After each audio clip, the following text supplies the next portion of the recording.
মানে আমি না বুঝি না আপনার সমস্যা কোথায়।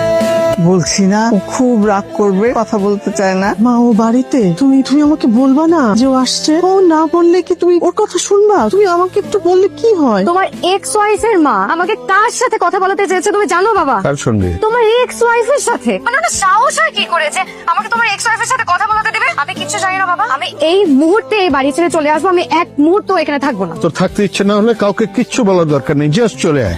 কই যাও তুমি? চলে যাচ্ছি। চলে যাবো মানে? ও আল্লাহ, তুমি কই যাইতেছো? ঢাকা যাচ্ছি। এখনো তো ভালো মন্দ কিছু তোমার রান্না খাইতে পারলাম না। আমি এখানে খেতে আসছি, একটু পরপর খালি খাওয়ার কথা বলেন কেন? এই ওরে নিয়ে ভিতরে যাও। নানু ভাই, আমি তো তোমারে বলছি আমি আর কারোর সাথে তোমার কথা বলাই দিব না, তুমি যাইও না। এই যে আমি এই কান ধরলাম, তোমার কথা দিতেছি। ছি, কি করতেছেন আপনি? দেখি হাত নামান। ঠিক আছে যাবো না, কিন্তু আপনি ফার্দার আমাকে এই ধরনের কোনো রিকোয়েস্ট আর করবেন না। কিরে তোর তো মায়া মানুষের মতো সময় লাগে কেন? স্টার্ট দে। কোথায় যাচ্ছেন আপনারা? বাজারে। আমাকে একটু সাথে করে নিয়ে যাবেন। নামেন। নামবেন? আরে ভাই মাথায় কি কোনো ঘিলু নাই? এটা গ্রাম অঞ্চল, মানুষজন কি মানুষজন খারাপ কইবো। আপনি সাইড হয়ে বসেন, নামেন। এক সাইড হয়ে বইতেইব। আমারে কয় ম্যানার লেস, নিজেই ম্যানার জানে না।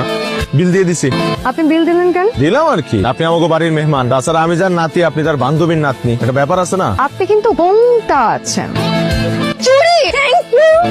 এটা এটা এটা বাজার, মানুষজন আমার দিকে চাই আছে, আমারে ছাড়েন। সরি। এই সামান্য একটা চুরি পাই এত খুশি হলেন? আসলে আমার ফ্যামিলিতে তেমন কেউ নাই তো বাবা ছাড়া, তাই কখনো তেমন একটা গিফটস পাওয়া হয় নাই। এত বছর পর আমাদের কেউ গিফটস দিচ্ছে, তাই আমি তো ওভার এক্সাইটেড হয়ে গেছি আর কি। কে কইছে তোমার কেউ নাই? আমরা আছি না?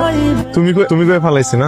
ভুলে আসলে আপনি হইব ভুলে। আসলে তুমি ওই চুরিটা প্রায় বাচ্চা গোমতা তো খুশি হয়ে গেছিলা, মানে আপনি খুশি হয়ে গেছিলেন তাই আর কি। তুমি কই ফালাইছি? চাইলে আমাকে তুমি বলতে পারো, ইটস ফাইন।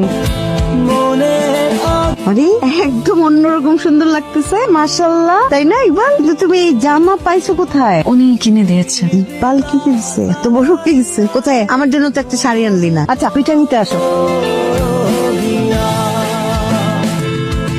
এই ফুলটা তোমার জন্য আনছি। Thank you. সুন্দর লাগতেছে তোমাদের, হেভি সুন্দর লাগতেছে শাড়িতে। এটা আমার শাড়ি না, আপনার দাদির শাড়ি।